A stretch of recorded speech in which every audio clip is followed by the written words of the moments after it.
Bienvenue sur le podcast Check a Good Ride, le podcast qui partage l'expérience, la passion et le quotidien de tous les sportifs. Qu'ils soient sportifs de haut niveau ou amateurs, vous découvrirez sans filtre leur motivation à atteindre leur objectif. Pour nous suivre, rien de plus simple. Retrouvez la communauté Check a Good Ride sur tous les réseaux sociaux. Bonjour, Toumi, Arnaud, enchanté. Voilà, c'est sympa de se retrouver dans ce cadre ici au Krebs de Vichy, se rencontrer et puis du coup savoir un petit peu qui êtes-vous respectivement. Alors moi je suis Toumi de Gamme, j'ai 39 ans, je suis triathlète professionnel depuis 20 ans, je suis militaire au 93e RAM et voilà, maintenant je suis guide pour Arnaud pour le projet des Jeux de Tokyo 2020. D'accord. Donc Arnaud Grandjean, j'ai 32 ans, je suis ingénieur-chercheur chez EDF, je fais du paratriathlon depuis 2013 et suite à l'annonce des catégories pour Tokyo 2020 l'année dernière, la fédération m'a cherché un nouveau guide et c'est comme ça que j'ai rencontré Toumi et avec qui je collabore depuis septembre 2018. D'accord, et du coup vous êtes tous les deux dans cette dynamique et dans cette discipline du triathlon, et pourquoi le triathlon, en fin de compte, est venu à vous, si je puis dire ? Alors moi, le triathlon, 2013, mes débuts, ça a été sur un pari que j'ai gagné face à mon ancien guide avec qui je faisais du paracyclisme depuis 2007. Et pour une histoire de sélection au championnat du monde, il me devait un triathlon et c'est comme ça qu'on a commencé. On s'est fait repérer par l'entraîneur national Nicolas Becker et de fil en aiguille, on en est venu à aimer ce sport et avoir de nouveaux objectifs et essayer d'aller toujours un peu plus loin, quoi. Voilà, moi ça remonte à 99 voire 98, donc moi j'ai toujours été un jeune qui aimait faire beaucoup de sport et logiquement je suis venu au triathlon, un sport multidisciplinaire avec de l'endurance et aussi un petit peu de tactique de course, et voilà, donc comme j'avais le goût de l'effort, j'ai vite adhéré à ce sport. D'accord, et du coup dans ces trois disciplines, je pense qu'il y en a forcément une qui ressort pour une raison X ou Y, et vous respectivement c'est laquelle ?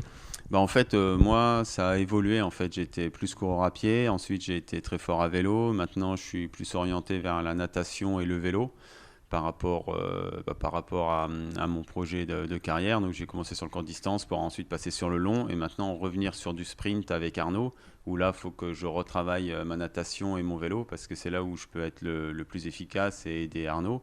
Ensuite à pied, c'est lui qui fait l'allure. Donc en ce moment là c'est plus la natation et le vélo où je mets les accents. D'accord.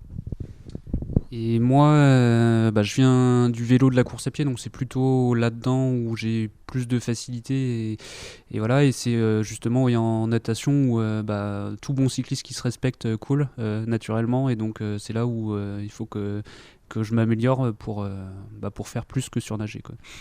D'accord, et dans votre quotidien, parce que là on est au Krebs de Vichy, mais j'imagine que votre quotidien, peut-être respectivement, tu disais Arnaud que tu étais ingénieur, que vous avez certainement pas le même quotidien par rapport au sport, et comment justement est-ce que vous, respectivement, vous vous organisez ?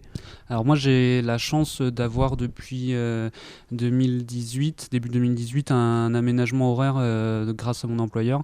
Donc j'ai des jours de détachement sportif en vue justement de la préparation des Jeux. Donc on a commencé par une entente en fait entre la fédération, mes supérieurs et moi pour justement expliquer le projet paralympique, expliquer les besoins de détachement pour aller sur les compétitions, parce que quand on va courir, on va à Milan, on va à Yokohama, on va en Tasmanie, donc c'est tout de suite des déplacements qui durent une semaine, il y a du décalage horaire, etc.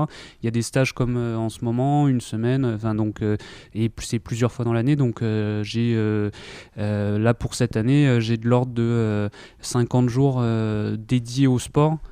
Pour ma saison sportive, plus des demi-journées hebdomadaires pour m'entraîner, parce que quand moi le but actuel c'est de m'entraîner entre 15 et 22 heures semaine, et quand on travaille à plein temps c'est vraiment vraiment dur de tout passer dans les journées, et donc grâce à cet aménagement horaire ça passe mieux et je suis plus performant et je me blesse moins, donc s'il n'y avait pas ça, c'est pas compatible avec la performance.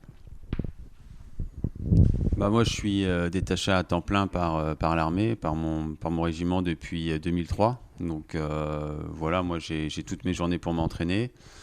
Et voilà, après moi je voyage beaucoup. Je suis parti de chez moi entre 8 et 9 mois de l'année, donc quasiment sur tous les continents.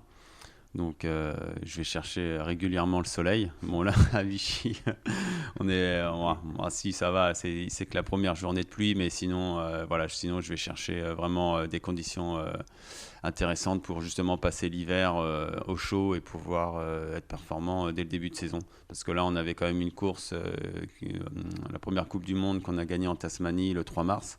Donc il fallait quand même être performant. Donc on s'est fait un stage de 15 jours au Portugal. Moi, j'avais fait des stages à La Réunion et à l'île Maurice avant. Donc voilà, on ne peut pas non plus passer les hivers en Europe parce que c'est assez compliqué. Et puis voilà, on veut vraiment mettre toute notre chance de notre côté pour aller aux Jeux l'année prochaine. Ok, et j'imagine, comment je veux dire, dans toutes ces différentes routines, dans toutes ces expositions que vous avez dans différentes disciplines, en plus, par rapport à la page que l'on anime, est-ce que vous auriez un conseil à donner à un sportif, comment je veux dire, qui lui n'est pas dans cette dynamique professionnelle, mais qui souhaite prendre du plaisir dans ses activités? En fait, voilà, le sport, c'est fait pour s'épanouir. Donc, il faut vraiment avoir cet objectif, c'est-à-dire prendre du plaisir. Il faut trouver le plaisir un petit peu partout. Voilà, nous, on fait du triathlon, c'est un sport individuel, d'endurance. Mais malgré ça, on s'entraîne régulièrement ensemble pour créer une émulation. Donc voilà, malgré que ce soit un sport individuel, il faut justement aller vers les gens, partager notre expérience et partager justement cette passion du sport. Voilà, donc avec Arnaud, de toute façon, on n'a pas le choix. Je suis son guide et forcément, on est toujours ensemble. Mais on essaye de faire des rassemblements avec d'autres athlètes. Là, on est venu à 5. Voilà, donc on s'entend très bien, il y a le coach qui est là et voilà, on partage beaucoup de bons moments. Il y a des moments difficiles, mais il y a beaucoup plus de rigolade que de galère, donc c'est super, voilà, donc on s'éclate comme ça et à la finale, ça ne nous empêche pas de faire du bon boulot et de performer quand il faut performer le week-end. Donc moi j'abonde dans le sens de Toumi en insistant aussi sur le fait qu'il ne faut pas hésiter, je pense, à se rapprocher d'un club ou d'un groupe d'entraînement pour justement pas être dans la solitude parce que voilà, à plusieurs c'est toujours mieux et puis pour se remonter le moral ou pour créer une motivation quand par exemple aujourd'hui il fait pas beau, c'est pas grave, on est en groupe et on l'a fait tous ensemble et on se tape dans la main une fois que c'est fini quoi. Et puis voilà, essayer de se retrouver, fixer quelques objectifs dans l'année. Faut pas en avoir 0, faut pas en avoir 30, mais un juste milieu, ça permet justement d'avoir une planification qui est juste, qui est raisonnable et qui permet justement d'avoir des jalons dans l'année et de se faire plaisir en voyant qu'on progresse et qu'on atteint ses objectifs. Ok, et du coup dans tout ce quotidien, au niveau récupération, vous organisez comment de votre côté? La récupération, voilà, donc ça passe par le sommeil, par un bon programme d'entraînement, c'est-à-dire faut aller chercher ses limites, mais il ne faut pas non plus dépasser notre capacité à encaisser la charge, voilà, et aussi l'alimentation. L'alimentation est très importante, donc tous les deux on est ambassadeurs des produits Beauty Sané et voilà, on a une belle gamme qui nous permet justement de bien récupérer, de ne pas avoir de troubles digestifs, parce que ça c'est vraiment le gros problème des sportifs, surtout dans notre sport, un sport d'endurance, et en plus c'est un sport où on finit par la course à pied, où justement c'est un sport assez traumatisant, que ce soit musculairement ou même au niveau digestif. Donc par rapport à ça, c'est vrai que depuis qu'on a ces produits-là, les courses se passent vraiment mieux, que ce soit ou même à l'entraînement. Voilà, on utilise aussi l'énergie diète juste avant les entraînements qui sont très durs ou entre deux entraînements, comme on sait qu'on a un laps de temps qui est très court et qu'on a besoin aussi de reprendre de l'énergie. Voilà, donc ça c'est très intéressant pour nous. Et donc en plus d'utiliser donc les produits Beauty Sané, donc soit avant, soit entre 2 entraînements, moi je l'utilise aussi comme sur les séances très matinales de natation, je découpe mon petit déjeuner en 2, donc avec une collation en général après l'entraînement pour justement tamponner et ne pas avoir la sensation de faim en attendant midi, où il y a souvent en fait où j'ai aussi des entraînements méridiens. Et après pour rajouter par rapport à Toumi qui n'a pas le même quotidien que moi j'essaye de faire aussi des siestes assez courtes après le repas de midi pour encaisser les réveils matinaux assez tôt. Et en termes de récupération aussi, je consomme beaucoup de la Vichy ceinture qui l'eau locale, mais qui est pleine de bicarbonate, et du coup elle est très conseillée pour les sportifs. D'accord. Et du coup, juste pour sur Energy Diet, tu parlais d'Energy Diet, Toumi, votre saveur préférée respectivement, on en a tous une, je pense. C'est laquelle pour vous?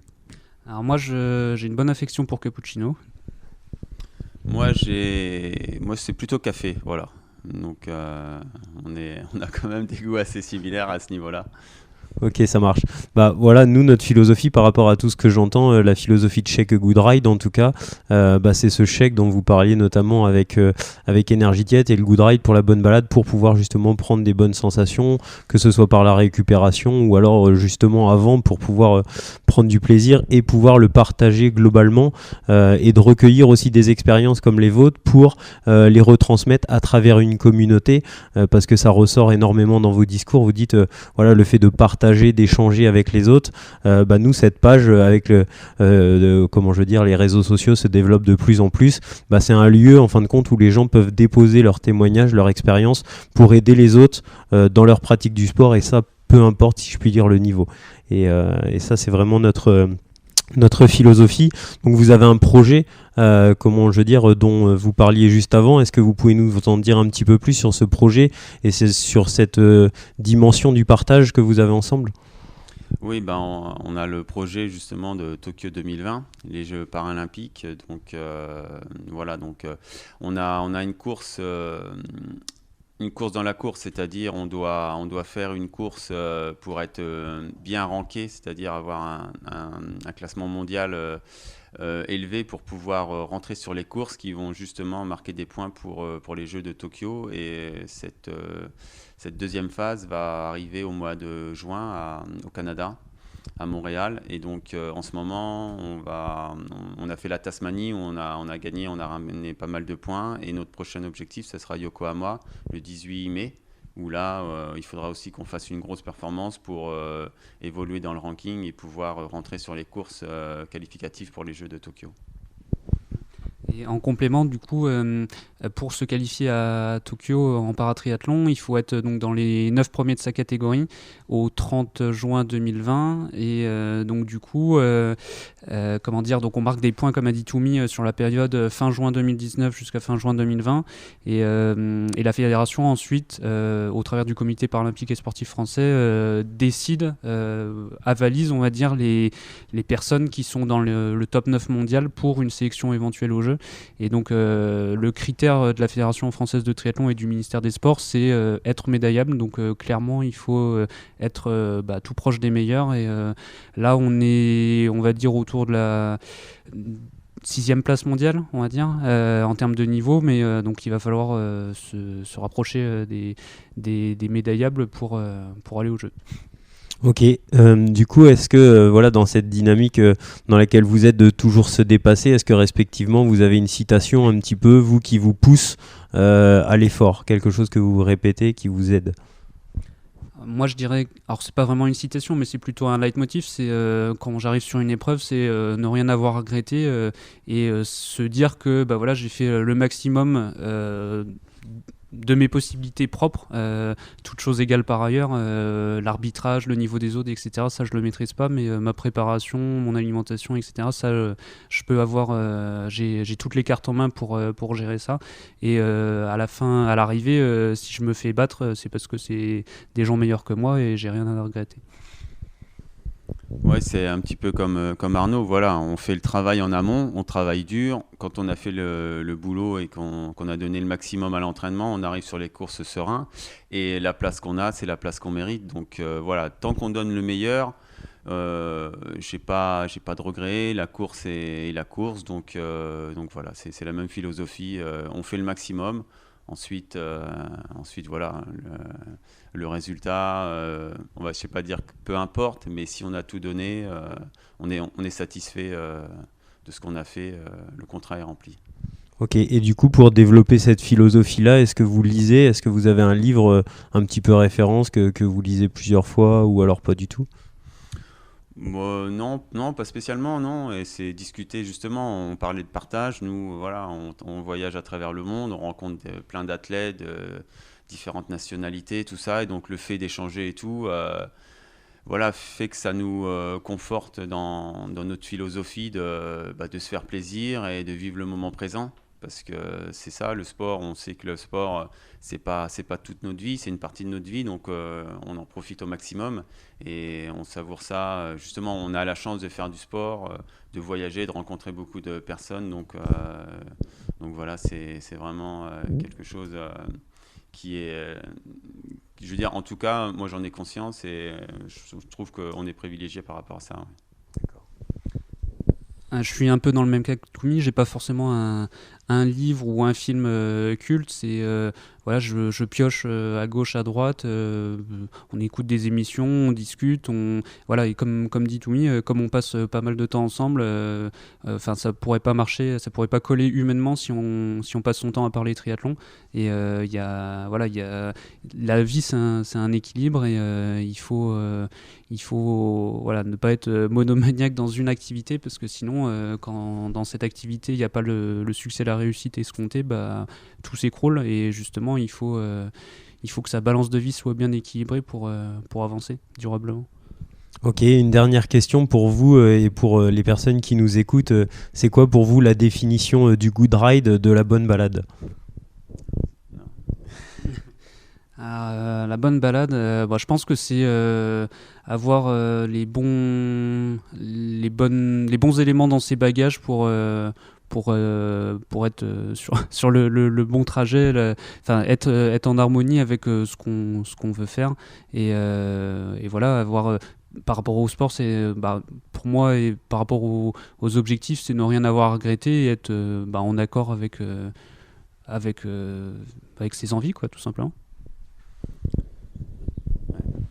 Oui, moi ce serait voilà, de me réveiller le matin et d'être content de voir arriver la journée. Et voilà, donc c'est ça. Moi, je suis content de me réveiller. Je suis content de me réveiller parce que je sais que je vais me faire plaisir.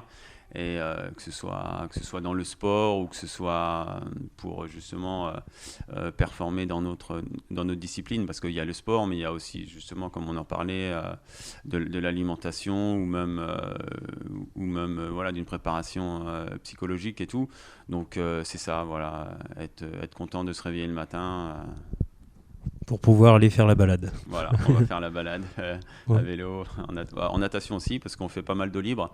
Parce que dans notre discipline, on est lié par un lien au niveau du genou. Donc ça, c'est important aussi de s'entraîner justement dans des milieux naturels. Donc là, voilà, on peut faire des longues balades en milieu naturel, en eau libre. Ok, avec beaucoup de partage du coup. Oui, c'est ça. Oui, comme disait Arnaud, on a une passion commune, c'est le triathlon, mais on a d'autres points communs, que ce soit sur plein de choses. Je veux dire, nous, on a fait, il n'y a pas plus tard qu'une semaine, on s'est tapé 2000 km en voiture pour aller en Italie, parce que c'était plus simple d'aller en voiture pour des raisons logistiques. Et donc, on a fait 2 fois 1000 km et on a parlé peut-être sur les 1000 km, peut-être 30 minutes de triathlon. Et tout le reste, c'était voilà, de la vie, et de plein de choses. Donc, c'est ça aussi qui fait qu'on s'entend bien. Voilà.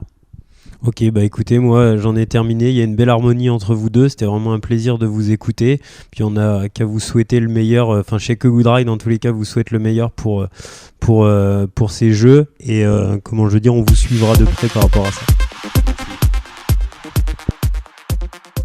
Merci d'avoir écouté cet épisode. Si vous avez aimé, alors likez, et partagez. Rejoignez notre communauté Check a Good Ride sur tous les réseaux sociaux.